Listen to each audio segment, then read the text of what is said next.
Hi everybody, I just wanted to throw up a quick screencast to walk you through how to use Piazza. We ran out of time last class and I know that students are pretty eager to get started on their reflection notes and to figure out Piazza. So hopefully you'll get the gist by the end of this screencast. Piazza is a discussion platform that allows for efficient collaboration and sharing of ideas so that students in the course can get really fast feedback from either me, the TA, or other students in the class. So it's actually really efficient. One of the things that I really love about it is this first page when you first sign in. Your email tagged will be filled in of your overall 300 words applies to this would be though divided by 20 multiplied by semester. Your research for being wise are in you're not going to be credited. I'll just think that, but what I will, for example, so right into it, give some, all right, use some of the features of PI. That's the how to actually though this note rather than as a question. If you post a reflection note and you've accidentally posted it as a question, you're not going to get credit for it. There's just, the class is so big that we need to be able to use some of the features of Piazza for scoring, and being able to sort based on whether somebody has posted a question or a note is a big part of that. So this is the reflection note that I wrote.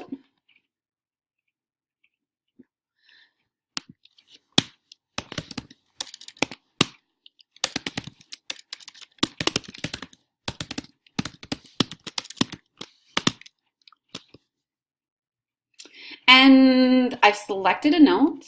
I've added my summary title. You can do whatever you want for the title. I'm not concerned what you call things. And then I've copy and pasted a reflection note that I've previously written. Now I need to tag it, and there's two tags that I would like you guys to use. Assign media reflection, and then ideally you'll also have the particular topic that was being covered for that particular assigned media. So it's actually so early in the semester that I don't have a specific tag for those early days, so I'm just going to leave this at assigned media reflection. But if I was doing the next one, I would want assigned media reflection and then visual representation to both be tagged. So what I like about this particular reflection note, why I think it's a good one, is it starts with that basic background information, what the article is about. And then it also starts to become personal. So right at the end of the first paragraph. But this comment, the authors of the article and the researchers who conducted the study both interpret this to mean that boredom makes people more creative.